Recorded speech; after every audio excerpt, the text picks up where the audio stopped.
This is what's great about sports. This is what the greatest thing about sports is. You play to win the game. Hello? You play to win the game.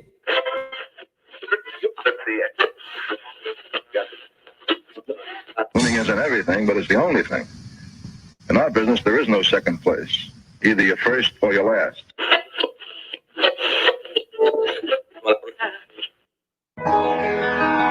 Ain't this what they've been waiting for? You ready? And now, the W with Walls and the crew. Good morning. Where winning isn't everything, it's the only thing. On 100.1 FM. Good morning. And Facebook Live.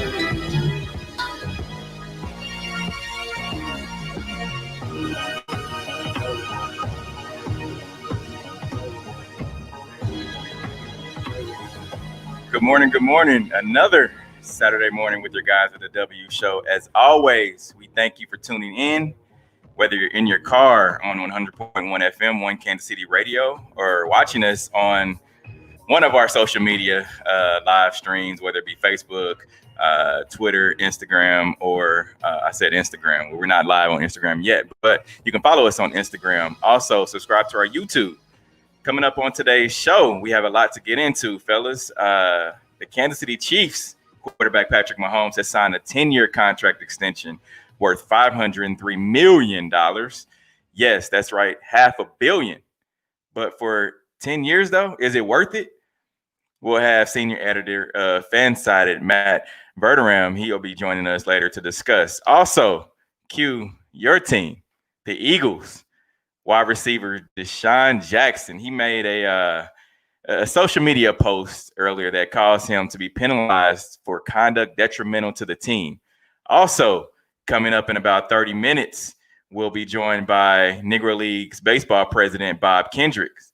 He's going to be joining us to talk about the Tip Your Cap program. And around 11:45, we'll be joined by Casey Young Boss to talk about his Kansas City 2 album that he released earlier today. So all that coming up shortly. As I said earlier, you're spending your morning with us. We appreciate it. I'm Steve Walls, and just like each and every week, I'm joined by the two other hosts of the show, my guys, DJ Q and Noel. What's going on, guys? What's happening? What up? How are you, man? You said week? How was my week? How was your week? Yeah. Oh man. Let me tell you. It went pretty good. So, didn't really do too much. Started a fast yesterday. Water fast. Water. Really? Yeah, man. I started. So by the end of the show, I'll be 24 hours in. Exactly. So has your body started like shaking yet? Like, nah, I ain't got there yet. Today is probably gonna be the day though. Jeez. So it's just straight water. Like, for how long are you straight water? Today I'll be after 12 today I'll be able to drink decaffeinated tea. Mm-hmm. But then by the third day, which is the last day, I'll be able to drink fruit juices. So we'll see. We'll see how I'm feeling. Natural fruit juices are just like natural, yeah. 100% fruit juice. So okay. Q, how was your week, man? Man, it was good. I had a busy week getting Fifth Avenue off of the ground. The digital side. So doing a lot of work, a lot of things that Steve's gonna involuntarily be involved in. Man, but for people that don't know, what exactly is Fifth Avenue, man? Fifth Avenue is a lifestyle brand. When you look at a lifestyle brand, it basically talks about it will feature content from different content creators, but it will be within their lifestyle. So not only work, but socially, and then we'll talk about mental health. We'll talk about a lot of different things that involve Black people, really, and just being Black in America and in society throughout the world, really. So it'll be some travel bloggers and a couple of different things, but we'll be rolling out hopefully in the next 2 months or so. That's cool, man. How can people find it? Right now, there is no website, but the blog should be starting up this week from djqspin.me. And that's going to get rolling here real soon. Yeah, I saw you post that on Instagram, and I was like, oh, okay. Yeah. Q's rolling. Yeah, no, we're in the game, coach. All right, guys, let's get to today's headlines. And now, here are the biggest sports headlines from this week. We bring them to you every Saturday morning on the W with Walls and the Crew on 100.1 FM and Facebook Live. All right, just a couple of minutes. We should be joined by Matt Verderame. He's the senior editor for Fansided. And he's going to talk to us coming up here about Patrick Mahomes signing his 10-year contract extension for the Kansas City Chiefs worth $503 million. That's $500 million, folks, if you didn't know. When you guys first saw this, what were your thoughts? I mean, we kind of knew it was coming. We pretty much figured it was coming. I know around Super Bowl week when we were up there, you know, the rumors swirling were around 200 to 300 million. But I'm pretty sure that was like in a 4 or 5 year sense. So now we look at it, you know, from a 10-year sense. It makes total sense. And even when we talked to his agent, he didn't want to speak a lot about it, but even the rumors swirling around it, you knew he was going to be very high paid. And then also, doesn't this scale up along with the salary cap? Correct. It sure does. He gets a percentage of the salary cap as it increases each year. So, sheesh. Yeah, he's rolling in the dough, or will be. It just happens to be, and we've been talking about this, and Q, you mentioned it since we talked to Patrick Mahomes' agent when we were on Radio Row in Miami, Lee Steinberg. Lee and both Chris Cabot, they both worked on this deal. Of course, Chris is a part of Steinberg Sports, which Lee had founded back in the day, and so. We talked to Lee, and you said it, Q. He really didn't want to tell us exactly what they had in the works, but they definitely made a splash. But I think it's more beneficial for the Chiefs rather than Mahomes. And definitely, we got a chance to talk to Patrick earlier this week and asked him about will it be any more added pressure to go out and win? And he said it hasn't been about money. To him, it'd be more pressure for him to go out and win another title just to make sure that and show people that last year wasn't a fluke. Yeah, and I don't think it's added pressure for him. I mean, he's a professional. We saw in the shop that he talked about, you know, starting playing quarterback in, I think it was sophomore or junior year in high school. So, you know, he's really only been about 6-7 years into it, but it just shows how supremely talented he is. Just within sports. I mean, his dad was a professional baseball player. So you look at a guy that not only understands that pressure, but performing in front of an audience and has since a very young age. So, you know, I wouldn't expect him to feel the pressure. And especially with the weapons that the Chiefs have around him. And even adding, you know, a young running back that he can groom, but then also still having some nice core pieces that can really produce. So I wouldn't expect him to feel any pressure. I mean, getting paid like that, would you feel pressure? I mean, but at some point, though, you would think that being so young and signing such a massive deal, he would feel, you know, the pressure from Kansas City fans, to say the least, of, you know, you need to go out there and win, or if not that, but as also ownership. But joining us on the show today to help us dive a little deeper into this, we have Matt Verderame. He's a senior editor for Fansided. Matt, how you doing today? I'm great, guys. How are you? Not too bad. When you saw the news of the Chiefs and Mahomes and that they had agreed to this massive deal, which just happens to be the largest contract in sports history, what were your thoughts? that his great grandchildren are never going to have to work. Listen, I mean, it's funny because a $503 million contract, it's hard to say that a guy might have left money on the table, but because of the term that he signed for, he actually did. Like, if you look exactly at the what I said. I expected him to sign for like 6 years, get 40 to 45 million a year, and then hit free agency again when he's 29, 30 years old, when the cap's gone up to 300 plus million, and then try to get 60 million a year for the next 6-7 years. I never thought he'd leave Kansas City, but I thought that he would re-up at that point. The Chiefs getting him for that term is a massive win for helping them to build around Mahomes' talents. I think it's, look, for him, he's getting $500 million. It's a win. And if you're the Chiefs, it's a win because you are going to be able to put a good team around him for a long time, which I think a lot of people didn't know if they'd be able to do.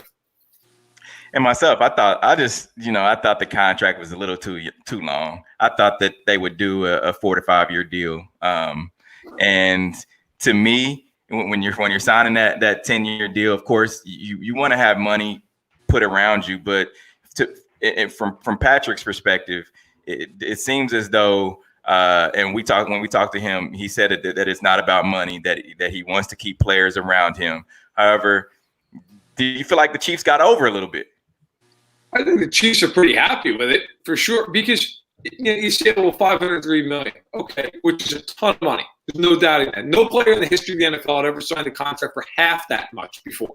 Right. So that's how out of the norm this is. That all being said, if you're Clark Hunt, so one thing a lot of fans don't know is when you sign that contract, whatever the guaranteed money is in that contract, you need to put that into escrow. So Clark Hunt essentially just cut a $500 million check and just put it in the escrow, which that must be nice to have that luxury.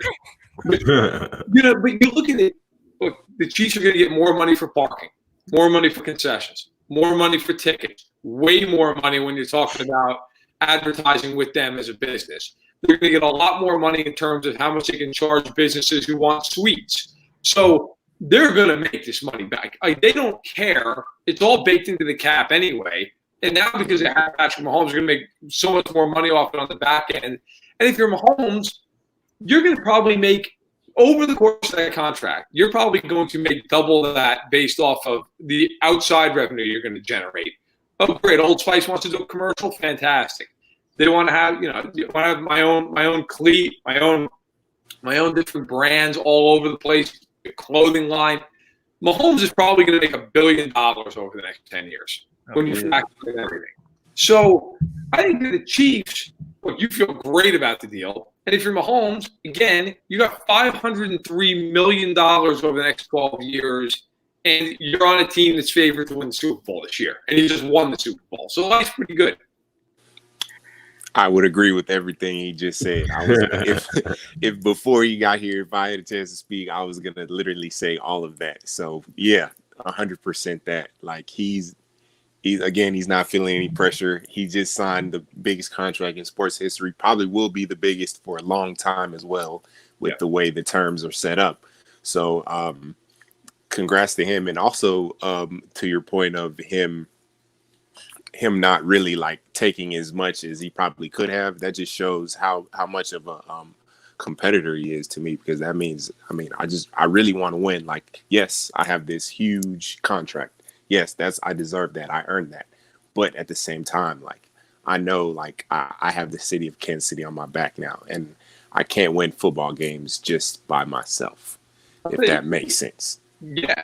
I think one thing also, like, just having been around NFL players for a few years now covering the league, one thing that is definitely true, guys notice in the locker room when teams pay their own guys. And they paid him a fortune. And you better believe that everybody in that locker room who's a draft pick of the Chiefs is looking at that and going, if I perform, if I play my rear end off, I'm going to get paid. Now, I'm sure Chris Jones is certainly feeling that way right about now. Okay, he might be the one exception to the rule because they paid Frank Clark, who's obviously not originally a Kansas City Chief. But paying Mahomes and paying him the way they did, none of these guys think they're going to get paid like Mahomes. And they understand that he's a generational talent quarterback. But there are other guys in that room young kids like a McCall Hardman who say, man, if I ball out for the next 3 years, if I want Thornhill, same situation. I'll pay. They'll pay me because they're not cheap. They're gonna pay what they need to pay to keep these guys around. And the other part of it is too. Look, Sammy Watkins actually said it a few days ago. He took less money to stay there. He just wants to win. He's like, family's taken care of. I at this point, how much money do I need? I want to get paid, sure, but I want to win and not be on some sorry team and have 1,000 yards. Right. And the reality is, some guys are always going to just want to get paid top dollar, and I don't blame them. But there are some guys, especially guys in their second or third contracts, who maybe have gotten paid, who haven't won yet, who just say, you know what, I don't care. I want to go to Kansas City and play with Mahomes because we're going to win, and I've already got $50 million in the bank. So that's going to help them get guys on maybe the middle toward the back end of their careers who still have something left to say, you know what, yeah, I'll go to Kansas City because I just want to win that ring. I already have my bank account taken care of. Correct. So if you guys are just joining us, listening to the W Show 100.1 FM, and we have Matt Verderame. He's the senior editor and NFL reporter for FanSided. So Matt, you mentioned it a couple of minutes ago. There's a lot of questions around Kansas City right now on this July 15th for the July 15th deadline. Will the Chiefs keep Chris Jones, or will they sign him, or will they keep him on the franchise tag? Do you think the Chiefs make a deal? I think they're trying to. I mean, I've been reporting this for FanSided now since last June, really right after Frank Clark got acquired and signed to that 5-year, $105 million deal. The Chiefs have known for a long time that once that Frank Clark deal was in ink, that's about what Chris Jones wanted. And they talked last summer. The problem was Jones' camp wanted to rip up that contract right away. He had 1 year left on his rookie deal. The Chiefs didn't want to do that. And that really skewed the numbers. They weren't able to really get all that close. But the Chiefs value Jones tremendously. I mean, talking to people around that situation, it's not as though this is one of these things where the Chiefs are fine with letting him walk. Like when Jadeveon Clowney was in Houston, Jadeveon Clowney was never getting that contract from Houston. Never. They were never paying him that. They didn't think he was worth anywhere near the amount of money he wanted.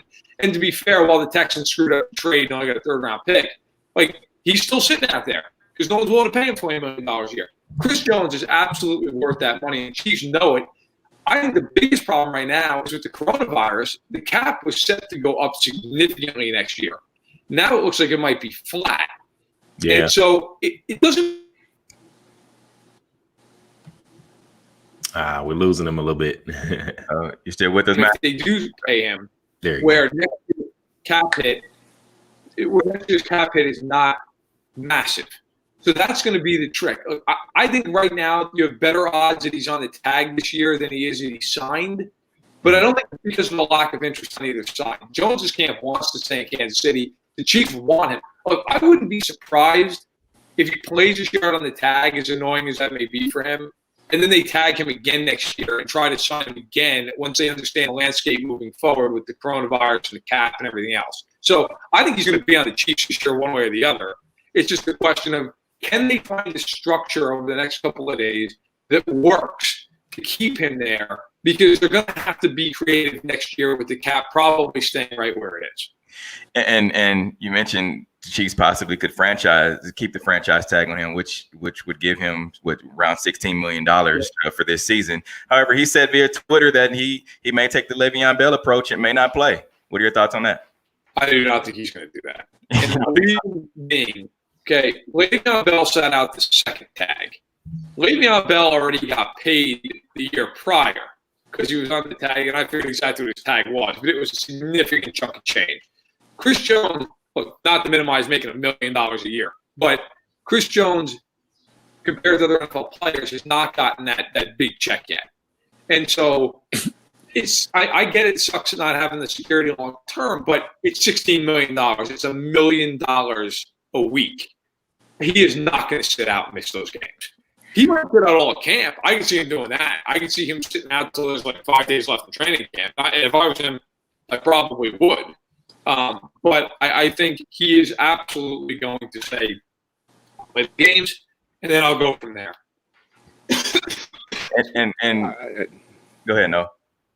Oh, no, I was just going to say, I agree. I think I said it last week. That's what I said. Is like, he's not turning down that money when he hasn't yet got paid. I mean, it sounds good on his end to not play, but like you said, $1 million a week. When you've gotten paid that over the course of a season, I think it's a no-brainer that he just plays on it, and they move forward with the understanding that we have something in the works. Like let's just get over this season first. Time will definitely tell. I mean, we were 4 days away from the Chiefs needing to make a decision, and the thing about it too is I don't think they want to upset anyone in the locker room, because Chris Jones is one of those guys that's very well liked in the locker room, and he's vocal, and so if they were to part ways with Jones, which I don't think they will, it would send a whirlwind through that locker room. The other part of that too is you just paid Frank Clark $105 million. Well, this is getting double teamed every single play if they don't have Chris Jones, right? Mm-hmm. Right. It's all about protecting your assets in life, and certainly in the NFL. And you just paid a fortune for Frank Clark, who was phenomenal last year once he got healthy. I really believe, I've seen some people on Twitter, well, they just don't value Chris Jones. Look, I know for a fact that's not true. They absolutely know how important Chris Jones is to that team. And as you said, Steve, he's a guy that is really beloved in that locker room. He's somebody who everyone's going to notice, again, if they don't pay him. He's done nothing but be a great player for them for years on end. And oh, by the way, they don't win the Super Bowl last year without him. Like, Yeah. No argument about it. Like, they are not winning the Super Bowl if Chris Jones isn't about as dominant as it possibly gets in the fourth quarter of that game. So, look, as great as Frank Clark is, and he's fantastic, Chris Jones is the number one problem if you're an offensive coordinator on that team. He is head up over the center. How do you stop him? He wrecks so many plays. I don't think he's going anywhere for this year. I think he's going to be in Kansas City one way or the other. Again, I just think it comes down to structure. And look, it's not the Chiefs being cheap here. I mean, obviously, they just spent $500 million on home. But even beyond that, right, there are 14 guys on the tag. None of them have been signed to long-term deals. And it's because of the cap situation for next year with COVID-19. Like I sampled a few GMs last week, and honestly saying, look, like, you know, are you kind of hamstrung by it? And everyone, like, yeah, there's a reason that no long-term deals are getting done around the league. It's because nobody can afford, in a lot of questions, and nobody, but a lot of teams can't afford to pay these big salaries. So the Chiefs, if they're going to sign them long-term this year, they're going to have to get creative. Next year, you tag them again, that can be a totally different story. So, you know, they have some options. Now, Matt, earlier this week we had a chance to talk to Mahomes about his contract, and before you came on, we talked about, you know, the question that we asked was there any added pressure for him to win now that he signed that big deal? What are your thoughts? Yeah, I think there is. I mean, maybe not his mind. Like, for him, he probably just feels like, well, I just need to continue to do what I'm doing. It's working. So I think for him, maybe not. I think from an organizational and certainly from a fan's perspective, yeah. Because, look, we all know how it works. It's like if he throws a bad pick week one and they lose to Houston, you're absolutely going to have people blowing up radio lines going, I can't believe it. Maybe he didn't take the offseason so serious. And, like, those people are foolish. Mm-hmm. But we all know it's going to happen. Like, if he has a bad week, a bad game, the bar is so ridiculously high for him. I mean, you think about, look, he started for 2 years. He's the MVP of the league, and a D4 doesn't jump off sides in the Super Bowl. And then last year, he goes out and has another great year, and they win the Super Bowl, and they have 3 comebacks in the playoffs of double-digit deficit to overcome. So if he goes to the AFC title game this year, they lost to Baltimore, there would be a faction of Kansas City fans who would be like, geez, you know, what happened there? That's odd. What happened? Whereas, like, 3 years ago, if Chiefs got to the AFC title game, everybody would be throwing a parade. Right. So when you set the bar that high, yeah, there's always going to be pressure. He's the highest paid guy. He's the most visible player at this point in the NFL. The team and the other part of it, the team's fantastic. Like, it's not like he's on one of these teams where you're like, well, yeah, he's great, but the rest of the team, Right. They're a great team. But if they don't win the Super Bowl this year, it's a failure. So, yeah, I don't know that he'll feel pressure, but definitely just as an organization, they will feel the pressure of we need to win. And I think for a fan, that's a great thing because they're going to keep doing everything they have to do to win. But, yeah, it's going to change things for sure. Matt, before we let you go, your prediction for this Chiefs team, will they get back to the Super Bowl and make it another run? Okay, so I'll preface this by saying the last 5 or 6 years of the predictions, I guess 5 years over FanSided, and I never picked the Chiefs to win the Super Bowl until last year, and they won. Okay, the year prior to that, I got the Pats and the Rams in Super Bowl. Yeah, I picked the wrong winner. I thought the Rams would win, but so I've been on a little bit of a hot streak. I think the Chiefs will win the Super Bowl again. I think they'll be the first team to go back to back in almost 20. I think first of all this year with everybody having to deal with COVID and the OTAs getting canceled, mini camps getting canceled, like it's going to give a huge advantage to teams that have been together and teams that know each other. And the Chiefs obviously are among those teams. I also just look at it and say the AFC is not good. Like Baltimore is really good, but outside of Baltimore, who really scares you for Kansas City? As long as you play a reasonably good game, you're beating anybody else in the AFC.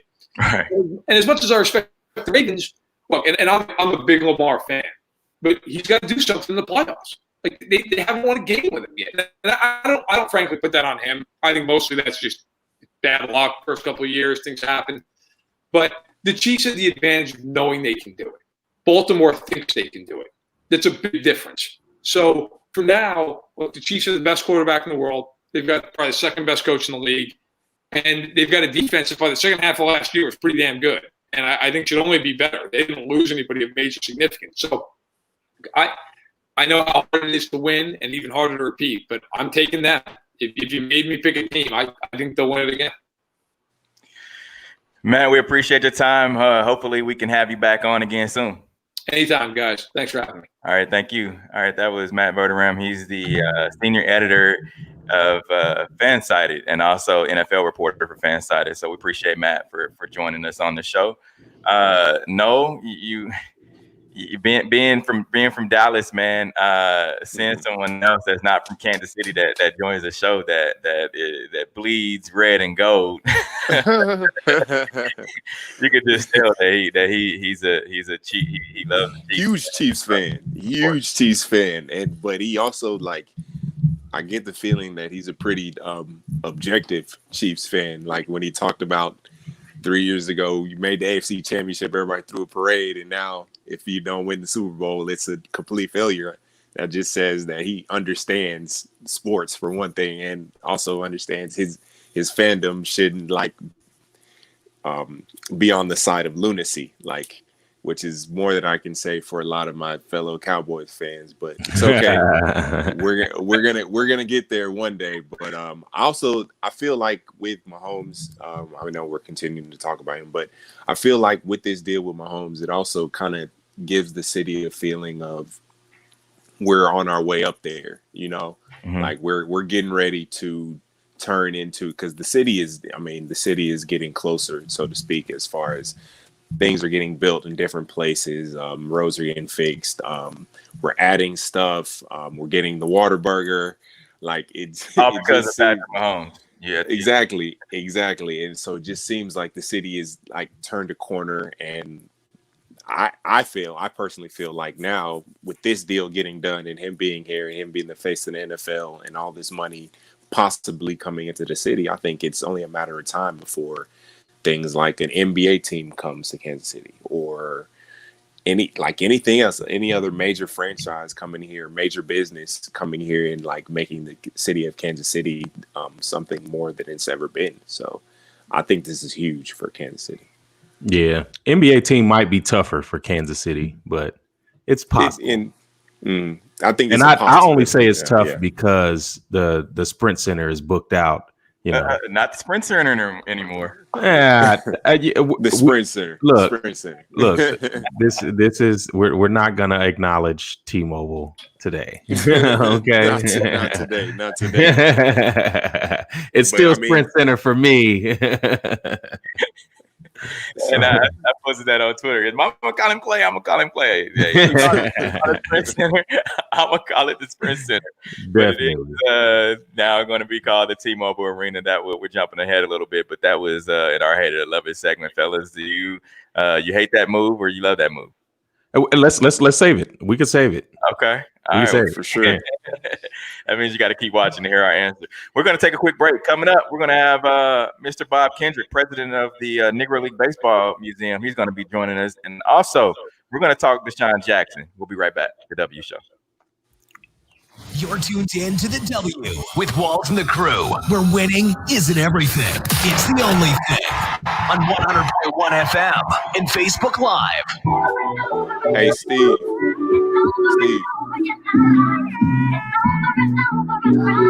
Sway.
You're tuned in to the W with Walls and the Crew, where winning isn't everything. It's the only thing.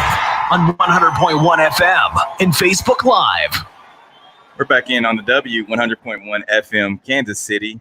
You're tuning in and listening to us. We appreciate everybody who joined us each and every week, 100.1 FM. Joining us now is a guy who needs no introduction, the president of the Negro Leagues Baseball Museum, Mr. Bob Kendrick.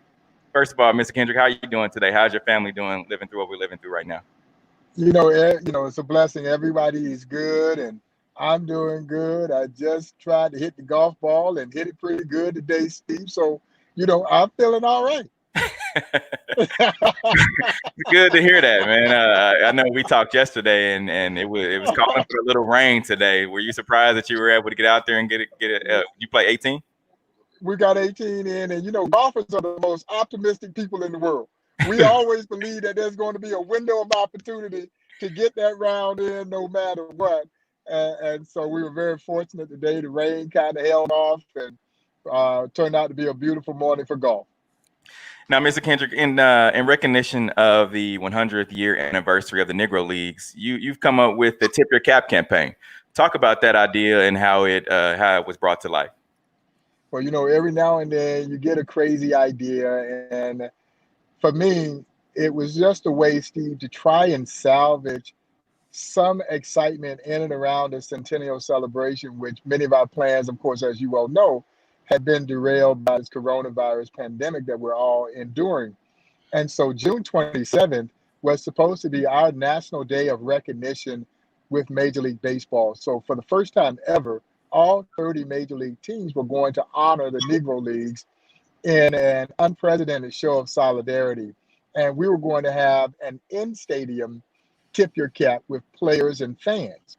And so when it became very apparent that June 27th wasn't going to happen, I started thinking about ways in which we could try and generate some interest and some renewed, I think, enthusiasm around this very important year for us. And that's when I came up with the idea of doing a virtual tip your cap to the Negro Leagues. And so as I customarily do when I have a crazy idea, I call my brother, Joe Posnanski, the great writer, who's a dear friend. We're not biological brothers, but man, we're as close as brothers. Mm-hmm. And so I called him. I said, Joe, I got this crazy idea. And I'm waiting for him to tell me, Bob, that's a crazy idea. You can't do that. He didn't tell me it was a crazy idea. He thought it was a great idea. And then he called his business partner, who is a tremendous communication strategist out of the DC area, guy named Dan McGinn, well connected. Well, Dan also thought it was a good idea. And the three of us went to work. Now, if I tell you that I knew that this would be as big as it became, I'd be lying to you. You know, I figured we'd get some baseball players, current and former, and some fans who would tip their cap.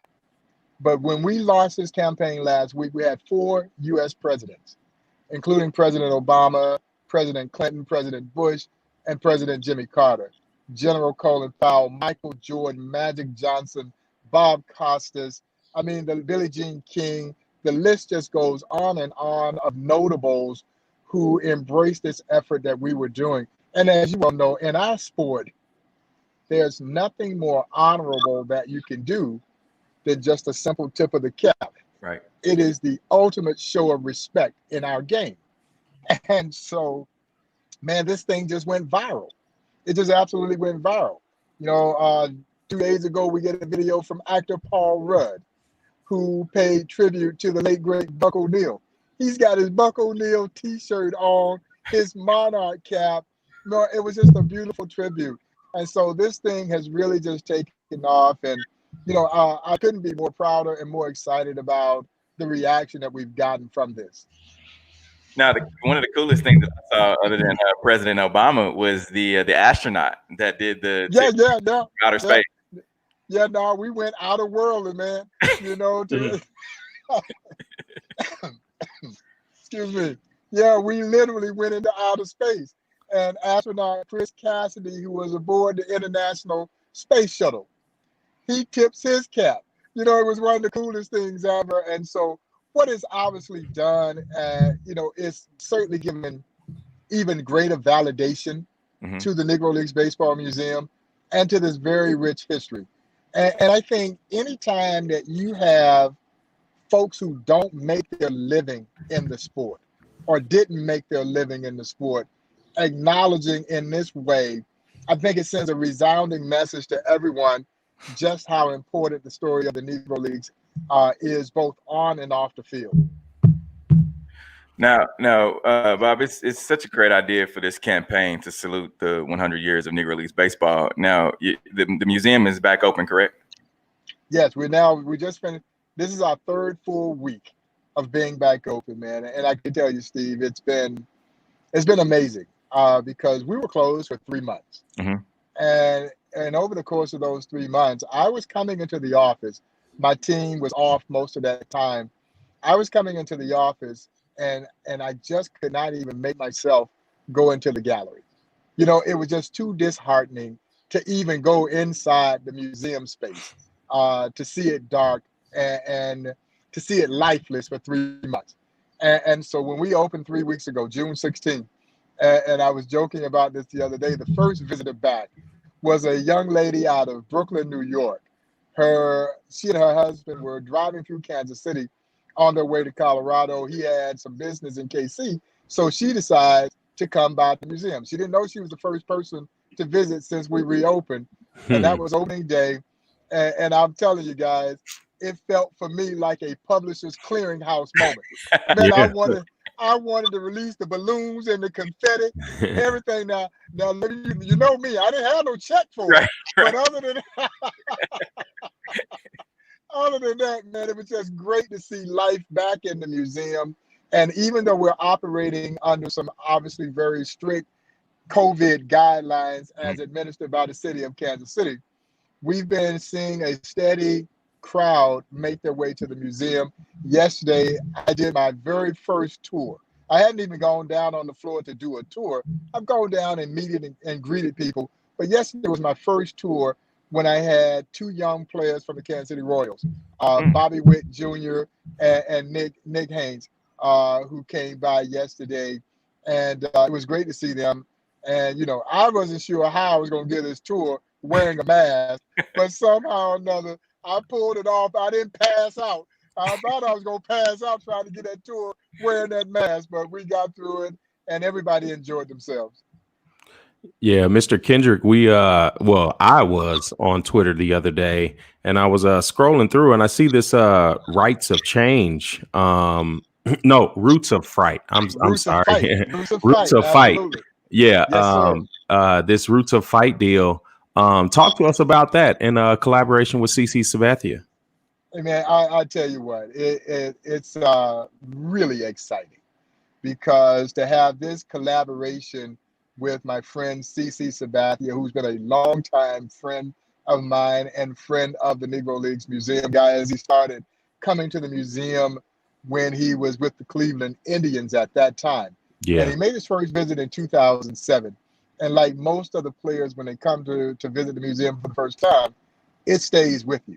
And then he's been coming back ever since. And of course, he retired last season after a tremendous career. And so the Negro Leagues Museum, CC Sabathia, the Major League Baseball Players Association, and Roots of Fight, which is a really cool lifestyle kind of apparel maker. They do some really nice stuff. We've collaborated on this new line of Negro Leagues apparel, and it is outstanding. The reaction, we launched this on Thursday, and the reaction to it has been overwhelming. Yeah. And a significant portion of the proceeds from all this merchandise sold is coming back to the Negro Leagues Museum. Definitely. So we're really honored to be able to team up with CC. And also even further than that, just looking at really this celebration of the Negro Leagues for 100 years, and it really falling on probably the worst year that it could happen on. Like what kind of things are you hoping for in the future for the Negro Leagues? Even looking at this Roots of Fight, have you guys looked into doing any licensed apparel in Kansas City? As far as newer licensed apparel. Yeah, no, and I think for us, we're always scouring, looking for new creative ideas in and around our licensing program. Definitely. And what I love about this Roots of Fight effort, and if you look at what they've done in the past, they've done stuff with Muhammad Ali and Jesse Owens. They've taken these iconic kinds of brands and then made them into really, I call it vintage cool kind of fashion wear. Yeah. It's important though. It really is important because as a history museum, guys, it is important that we stay relevant. Definitely. We have to connect to a younger generation of future museum goers and hopefully future museum supporters. And so to connect with your audience is really important to me. It's important to the museum. I think it should be important to any history museum, but particularly a cultural institution like ours. And we're constantly trying to make sure we're able to bridge that gap. And if we can do it with apparel, I want everybody to buy the stuff, but I also want them to understand what they're wearing. Of course. Why it is significant, to do that. And I think the timing is good. I mean, right now we're so hyper in tune to cultural awareness. Definitely. A lot of it stems from the social unrest that we're dealing with now. And so I think that's one of the reasons why the Tip Your Cap campaign has been so successful. Definitely. We're looking for something to rally around. And I think a line like this, which can connect us with a more youthful generation, is hitting just at the right time. Definitely. Because, it's a great way for us to pay homage to those who built the bridge. As we talk about this all the time, in our country, we have a tendency to celebrate the people who cross over the bridge. But at the Negro Leagues Baseball Museum, we celebrate the people who built the bridge. Definitely. But it's also important that we bridge that gap. Yeah, definitely. So we may have some conversation to have offline then, because now that you say that, I have some ideas. So yeah, no, we're always looking to infuse even greater life in our licensing program. Definitely. And so the timing is good. We're seeing some really creative stuff starting to come down the pipe. And I think this is just the first of several major ventures that you're going to see from the Negro Leagues Museum. Definitely. So yeah, we'll talk offline because I definitely have some things we could discuss. So okay, I'm looking forward to it. If you're just tuning in, we're talking to the president of the Negro Leagues Baseball Museum, Mr. Bob Kendrick. And Mr. Kendrick, before we let you go, tell people, our listeners, how they can get involved with the Tip Your Cap campaign. Yeah, it's very simple, Steve. All you have to do is take a picture or a video of yourself. You can send it to the email photos@tippingyourcap.com. And then you can go online to www.tippingyourcap.com to see all the great folks who are participating in this project. Like I said, it's a great way to pay tribute to the Negro Leagues in our centennial year. These leagues were born 100 years ago right here in Kansas City, and we certainly believe that the establishment of the Negro Leagues was one of the most significant things to happen, not in baseball history, but in American history. And so, like I said, I've been overwhelmed by the response. We're going to run this campaign through opening day. It was a great way for us to welcome baseball back. And I think it was a great way to celebrate the game being back. You know, and if we can use the winning spirit of the Negro Leagues to rally people to be part of the healing process in our country, then man, that's even all better. Definitely. All right, Mr. Kendrick, we're gonna let you go. We appreciate it. Thanks for joining us, and hope to talk to you soon. Hey guys, thanks so much for having me. Appreciate everything that you guys do. Definitely, right, and thank you. All right, guys, take care. All right. You too. All right, that was Mr. Bob Kendrick, president of the Negro Leagues Baseball Museum. Man, it's good to hear from him, man. He's always he knows everything in and out about the Negro Leagues Baseball Museum, man, and everything that goes on down there, man. Great people down there. Definitely. It is. I can't wait. Were we scheduled to go back there and do a show there? I feel like we talked about that earlier. Always, we're always there. Always. That was a great time when we went. I feel like it's a year and some change when we went. But yeah, man, can't wait to go back. Q, wanted to get into this Deshaun Jackson before we have Casey Young Boss come on, man. Your team, the Philadelphia Eagles, wide receiver Deshaun Jackson, he's been in the news earlier this week, man. The wide receiver posted several fake Adolf Hitler quotes to his Instagram story, drawing immediate backlash and prompting Jackson to publicly apologize while clarifying he had no hatred toward the Jewish community. So in the initial post that raised eyebrows for the anti-Semitic tone was a fake quote from Hitler that said World War III would be started to stop white Jewish people in America from oppressing the black community. So Deshaun, he posted some several videos apologizing for the post that he had made earlier in the week, and he said, "I do not have hatred towards anyone. I really don't realize I really didn't realize what the passage was saying. Hitler caused terrible pain to Jewish people, and so forth." So, Q, I want to get your thoughts first on this. My thoughts is I was kind of late on this. I really didn't read about it, I think, until yesterday evening or something like that. But it just shows the political climate that we're in.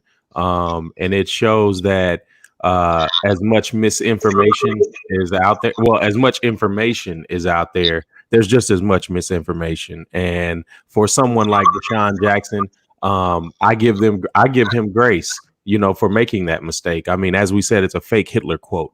And the average human is not, and really the average American at this point is not looking up quotes that they're reposting and looking at really anything. But it's a hard lesson he had to learn. And it also shows the complexity within like social issues around the world. We've had, Russian interference in our election process well before 2016, in between 2014 and 2015. And that's gone ignored. And you look at something like this as an arm of that, as an arm of a certain misinformation campaign going around. So it's unfortunate for Deshaun, but I'm sure he's learned, he's going to have to Google some quotes and things before he actually posts them. But that's it comes with the territory. And especially in such a heavily divided social climate that we're in. and that we have been in for definitely centuries. But it's unfortunate for him. I don't look at him as a type of guy that would have hate in his heart. We hear how different people talk about racists that make racial slurs, especially when they talk down about black people. And their friends are like, "Oh, he's never had a single bone of hate in his body," and things like that. But Deshaun Jackson is somebody that I can confidently say that he made a huge mistake, and he had no problem walking it back. On the other side, you look at racists that come up on TV, and you look at, where was the backlash for Riley Cooper like this? Like where he talked about he had a racial slur and said it on camera, and he meant it. There was no mistaking and mincing his words. But there wasn't such a huge campaign to talk about racism as it is with anti-Semitism behind this, and not to reduce anti-Semitism at all. We can definitely talk about the Holocaust and draw parallels between the Holocaust and what black people face in America and have been for so long. But there's a certain level of discrimination where you can tell someone is black versus someone that you can tell someone that is Jewish, because you can't look at somebody and tell their religion. So, it's an unfortunate situation, but he handled it well. He put out an apology. I'm sure he has some support around his teammates. I hated that Julian Edelman say, "Hey, we should go take a trip to the National Holocaust Museum," but maybe Julian Edelman should take a trip to the National African American Museum in DC as well. But we didn't see a campaign from Julian Edelman on racism, but we see it on anti-Semitism in a mistake that was made. So for the people that were very riled up about that, I would hope that we see them on the front lines, especially with different protests that fight for racial equality in America and worldwide. We're going to take a quick break. Coming up, we have our sneakers of the week. Also, KC Young Boss joins us on the show, and the NFL has said that that players are not able to join together after games. And we'll talk more about that when we come back. Crazy. You're tuned in to the W with Walls and the Crew, where winning isn't everything. It's the only thing. On 100.1 FM and Facebook Live.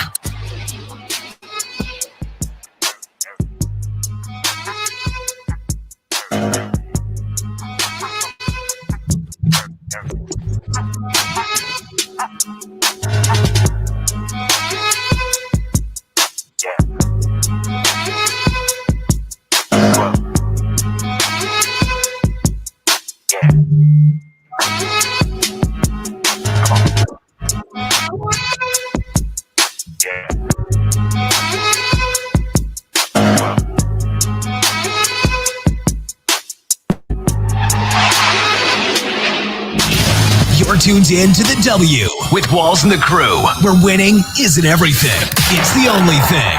On 100.1 FM and Facebook Live. Back in on the W Show, 100.1 FM, One Kansas City Radio. Let's get into our Hate It or Love It segment.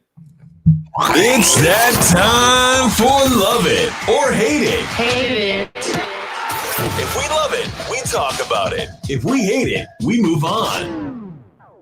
All right, first up, our sneakers of the week. Nike Blazer Mid 77s. Q, your thoughts on those? I like those actually. The Blazers are really one of my favorite Nikes. But I actually like those. The color scheme is very subtle, especially within the contrast. And how can you beat high tops? Right. All right. The women's Air Jordan 11 Low Concord Sketch. You guys, thoughts on those? I like those. It's hard to go wrong with some 11s. I'm not really an 11s low top fan, but I think this colorway does it for me.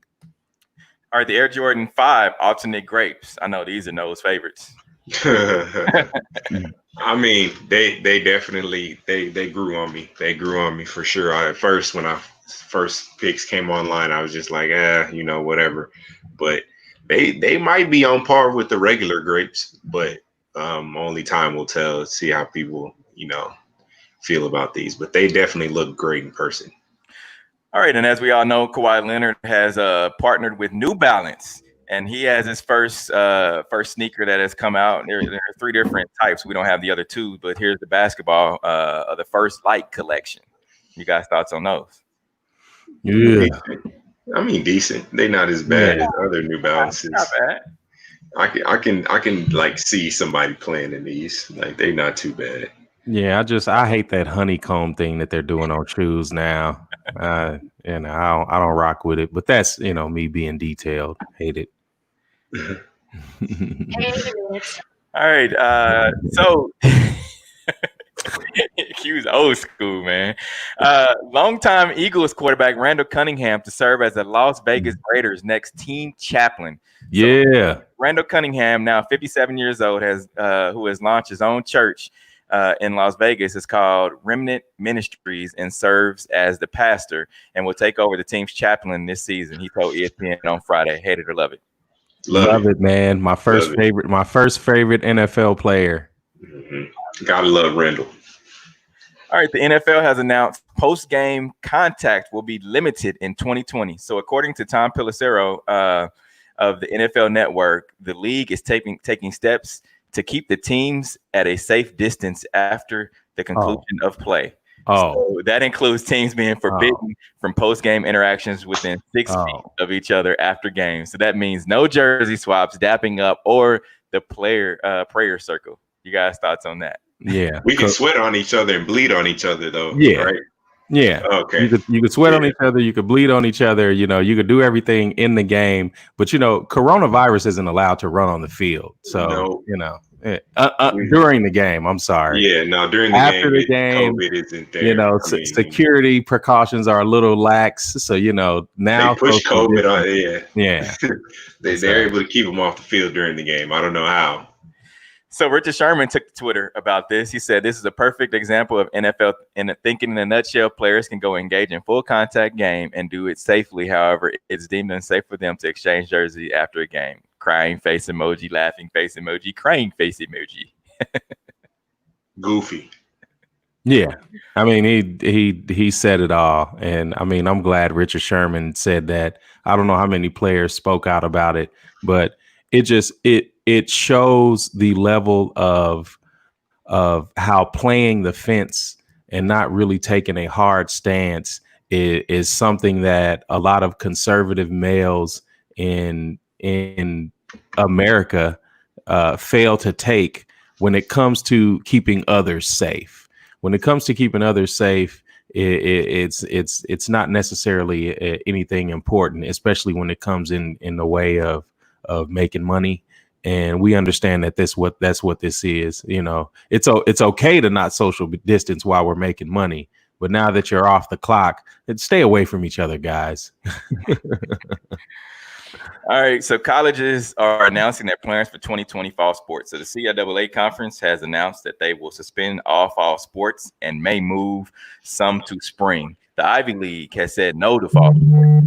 Big Ten and Pac-12 are moving to a conference-only fall sports schedule, and some schools still plan to have fall sports this season. So hate it or love it. Hate it. Like, how do you go? Like, you go to conference only? Hate it. Like, the CIAA, huge for them to actually make a stance.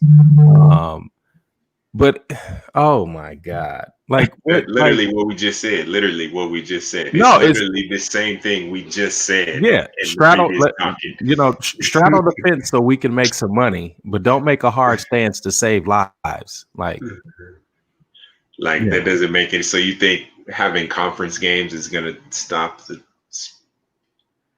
right? Yeah, gotcha. It's weird, man.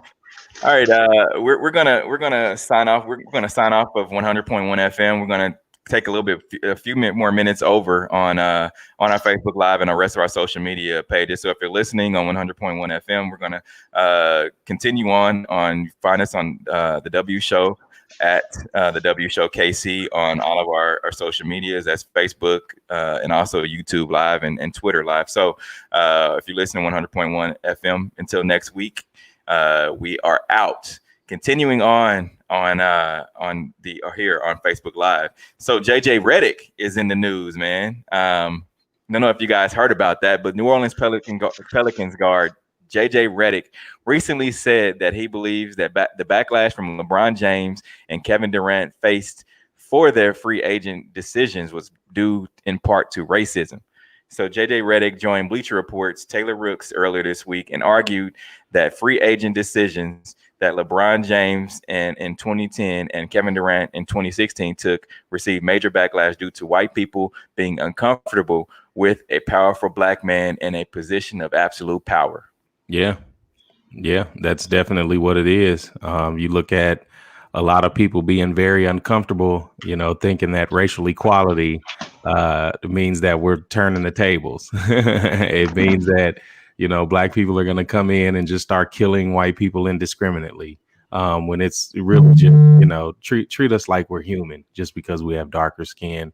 And he sees that. I mean, he's probably spent the better half of his life around a lot of black people and really understanding what they go through. So, kudos to JJ, especially for a player from Duke. Because I've known people that have gone to Duke and talk about how crazy racist the campus is. So, for a guy, especially one of their former students and student athletes to come out and say that's huge. Yeah, I can agree with what he said, but then on the other end, I think from a standpoint from an athletic standpoint and from a greatness standpoint, and what I mean by that is LeBron.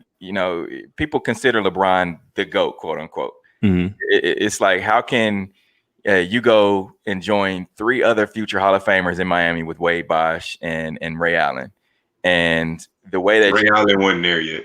The way that you did it with the decision, so to speak, and then KD lost to the Warriors in the playoffs, while in Oklahoma City, but then goes on to join the team that he lost to.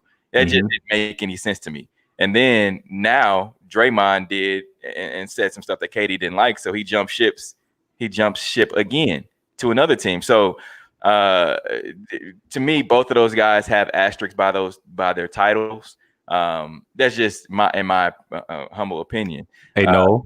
But let me go ahead. Hey, no. Look at a guy that says that has the W and it's all about winning on his shirt, but then say that there's an asterisk about guys that go win.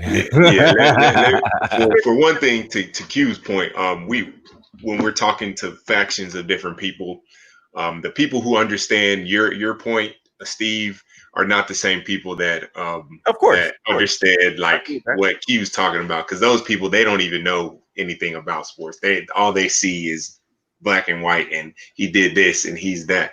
No, but the people that, speaking to your basketball point, Steve, I don't see the asterisk. I don't know. I don't see how we can say he's supposed to stay here and he's supposed to do this. And this is strictly speaking just from sports. We're not speaking about the social climate part of it. Are we saying he's not allowed to make his moves to win? Like you said, like we have the W on our shirts. We're supposed to do whatever it takes to get to that W. Mm-hmm. He didn't join 3 Hall of Famers. He only joined one guy who was Chris Bosh wasn't considered a Hall of Famer back then. Like, he wasn't a Hall of Famer. No. Look at this. Hey, Steve, does Terrell Suggs have an asterisk next to his Super Bowl championship season? We're not talking football. We're talking basketball. No. I was just asking. I was asking. Similar. Okay. I think it's similar. You know. I think it's similar. We're not gonna let you get away with that, Steve. We're not gonna let Yeah. But think about to your point, Q. Terrell Suggs isn't considered one of the greatest defensive linemen that there is. I mean, like, so people are. No. We were talking about an asterisk. We weren't talking about the greatest of anything. We were talking about an asterisk next to a championship. And that's why, because LeBron, people are considering him to be the all-time greatest basketball player ever. When you think about the all-time greatest basketball player ever, you think about Michael Jordan. You guys hate it when I say it, but Kobe Bryant. You think about guys like that who didn't jump ship to go to another team to play with other guys. Charles Barkley said it best. In our day, we wouldn't have done that. Can I make one point? So LeBron James was drafted into what we call in the NBA circles a poverty franchise. The middle of Ohio, there's not really a whole lot going on there. Free agents don't want to go there. People don't want to be traded there. Kobe Bryant drafted to the LA Lakers. Shaq traded to the LA Lakers. Kareem Abdul-Jabbar, he was with the Bucks. Guess where he ended up with? The Lakers. Wilt Chamberlain ended up with the Lakers. We're talking about in Chicago. We're talking about the biggest city, possibly the biggest city in America. We're talking about like markets that have assets that a Cleveland does not have. Now I know we're like splitting hairs. We're going into different subjects, but at the same time, like I never blamed him for wanting to get out of Cleveland if nobody wanted to come to Cleveland. For me, LeBron going to Miami is like him going to college. You look at him entering the NBA at 18 years old. He goes from high school, playing for fun and for free, and for his health, to going into the highest level of business that you can expect a high schooler to go into. And so, being forced into, not really forced into, but, jumping into that business world, he didn't have a chance to, really have fun and do all that. So, he becomes of age and he wants a new environment. So I look at it as him going to college. He went to college for a couple of years. He got some experience, especially with some veteran guys. And you look at, joining a team with Dwayne Wade and being able to garner that knowledge of not only being, the best player on your team and in the league, but also being a guy that can learn from a former champion. So I don't put any asterisks next to that, because he still had to put the ball in the hoop at the end. And he went back to Cleveland. Cleveland. Now, went back to Cleveland and got them a championship under.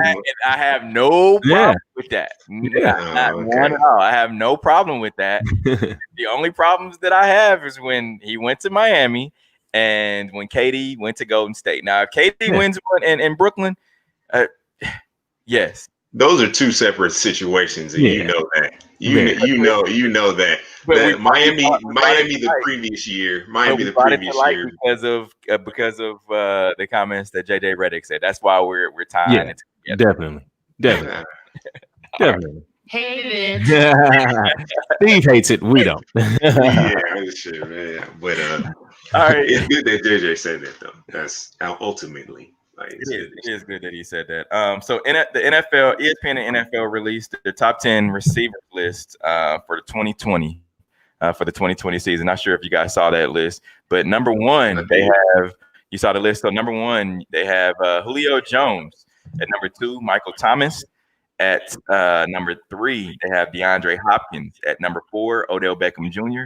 At number five, Tyreek Hill. At number six, Mike Evans. 7, Devontae Adams. 8, Keenan Allen. 9, Chris Goodwin. And 10, Amari Cooper. I missed the first two. Julio Jones and Michael Thomas. Okay. Yeah, I'm moving. If I have to make my own list, I'm moving Michael Thomas down to number 5 or 6. For one thing, I believe Tyreek Hill is a better wide receiver than him. He's more dangerous. If he's on the field, then the whole paired with the Patrick Mahomes, of course, but with him on the field, your whole defense has to pay attention to him. So I'm moving Michael Thomas down. But other than that, I feel like the list is, right on par. I mean, It's happened. It's a solid list, and a lot of players can be interchangeable. One of my group chats, we had this discussion maybe about 2 months ago, and a lot of guys really weren't there on Tyreek yet. Being a guy that has watched Tyreek over the past 3 years, I confidently put him in the top 3. I don't. A lot of people wouldn't put him there, especially thinking that he's a punt returner and talking about his height and his size. But for me, his height and his size is what puts him there.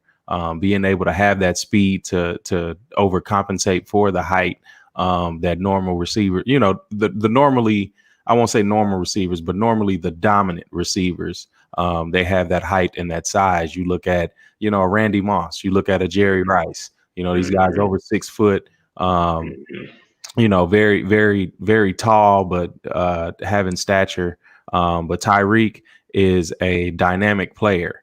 You put the ball in his hands from any position on the field, and some magic is going to happen. So yeah, I definitely put Tyreek up there. I'm not sure if I'm putting him above Michael Thomas, but that the top 5 in receivers and running backs can definitely be interchangeable, especially in the current league right now. Correct. All right, we talked about this a little bit earlier, but the Sprint Center, now the T-Mobile Center, hate it or love it. What's the point? Sprint is no more. Yeah. So they're merging, and T-Mobile is getting the name, which I don't understand that. T-Mobile took over. What was it? Singular Wireless or something like that. A couple of different things that merged into T-Mobile, and now T-Mobile is going to be the name of the T-Mobile Sprint merger. So they basically Big Brother Sprint. Yeah. No, and I like it. I like it from a marketing stance. T-Mobile is definitely a lot cooler, and it looks a lot better than Sprint's marketing. But I would like to see how it rolls out. I mean, it's tough to go from the past 10, 12 years calling it the Sprint Center to now being T-Mobile. But I hate it to to shorten this. I hate it, but I hopefully that they can make some nice design differences there. Yeah, and I mean when you look at it, it's definitely a staple of the downtown Kansas City skyline. Like I said, probably still, and most people will probably still say, "Hey, you're going down to the Sprint Center." They won't, think of it as the T-Mobile Center. So I hate it. I mean, for me, I hate it. I think they should have just kept it, what it is. But so Sprint's no more, though, right? Is that what I'm gathering? It's no more, right? Yeah, because they're merging. Yeah. So it looks better, I would say, with that T-Mobile design than it does the Sprint Center. But I'm not from here, so I can't speak to none of that. So. All right, so friend of our show, Darren Rovell, he posted on Twitter earlier this week that a Patrick Mahomes card sells on eBay for $59,100. Hate it or love it? Love it. Damn. Love it. That is, man. That's crazy. Already. So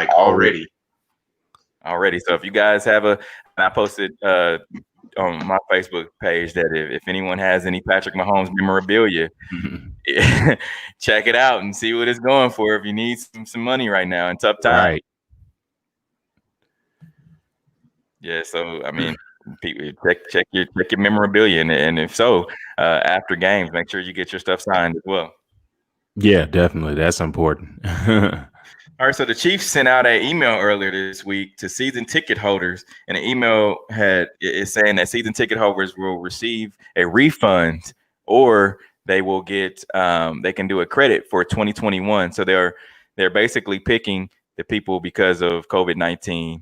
They're having to lessen the number of people that they're allowing in the stadiums for the 2020 football season. So they're going through and picking out people who they're going to have that are going to be able to use their season tickets for this upcoming season, and the rest of the people, they're going to get their refund, or they can have their tickets credited for next year. Hate it or love it? Hate it, because it's the same thing we talked about with the NCAA. Like, there's no hard stance at all when it comes to their profits. You know, it's humans or money, and they keep choosing money every time. Your thoughts, Mo? I mean, ditto what Q said. I mean, when are we gonna just like give it a hard stop and like really examine what's going on instead of, you know, kind of inching back and then another inch back. Oh, we think we're going to take a huge leap forward because we see light at the end of the tunnel, but then it's just another brick wall, another illusion. So we have to keep inching back instead of running all the way back and examining what's exactly the big picture is. But, and it ain't even a brick wall. We're standing in quicksand. oh man, dog, it's crazy. All right. Before we wrap up today's show, we were want to highlight Casey Young Boss, one of our college classmates. High school. College. Well, I went to college with him. I'm sorry. Okay. Yeah. So high school classmates, man. Center high school. I said you wore your Center football shirt. So Young Boss has the Kansas City 2 album that he's released today. And I'm sure he's bombarded with a lot of people contacting him, and he's busy right now with his album release. So hopefully we can get him on soon and to talk about his album. But if you guys want to go download that, the Kansas City 2, his album that he released today. Q, your thoughts? I haven't heard it yet, but I'm definitely gonna check it out. You know, I remember when he first started rapping at like 17. It was like 16 or 17. So this is good to see, especially him coming through. I want to say this is his third album, third or fourth. I think it's third. But yeah, it's good to see him really moving forward. And we had him at the All-Star game a couple of years ago. Was it last year or the year? Whenever it was. They all kind of run together. Celebrity softball game. Well, he played in a celebrity softball game as well, and I feel like that's we're talking about the sideline state line showdown, and he performed at halftime. Oh, okay. See, I didn't. I think that was the one I wasn't at then. Yeah, I think it was a year before you came. Yeah. So yeah, but it's it's good to see him doing well, and being able to continue his passion, man. That's like important. Sure is. Definitely is. I remember when he was beating on the bleachers. Yep. So he was just like beating on the bleachers and freestyling during our pep assemblies, man. See where he's at now, man. It's a good deal. So you went to college with him, Steve? Yeah, we went to our first year in college. We went to Waldorf up in Iowa, and high school teammates or college teammates, and he was my roommate in college as well. Oh, okay. That's Casey Young Boss. So make sure you guys go and download that album. What do you guys have going on for the rest of the day? Oh man, hanging out, man. Still trying to quarantine. Not really trying to be around a lot of people when I'm not at work. Mm-hmm. But outside of that, man, just trying to stay safe. Same. I'm staying in. I'm going to try to enjoy the day, man. Just got some golf clubs, some new ones actually, and I'm going to try to swing those a little. I seen. Yeah, you couldn't wait to break those out. I could not. Where you going to golf at, man? I just may go to the driving range, man. Shoal Creek. I'm gonna try to go up there and go to the driving range a little bit. Not gonna play today. It was supposed to rain, so that's the reason why I didn't make a tee time. But yeah, I'm just gonna go to the driving range just to break the dust off of them. Yeah, those 50-yard shots. Well, we appreciate everybody that tuned in. We appreciate also Matt Verderame. He joined us earlier today. He's the senior editor for Fansided. Also, Bob Kendrick, the president of the Negro League Baseball Museum. He joined us as well.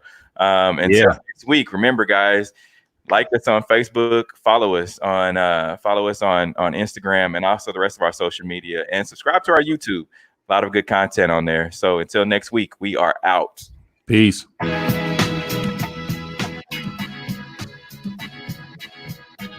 The views and opinions expressed on the W Radio Show by the host, co-host, guests, and call-in listeners are solely the opinions and responsibility of the original source who expressed them. They do not represent the opinions of the W Show, 100.1 FM, One Kansas City Radio, Sideline Sports Talk, Team Wall Street Foundation, or affiliates.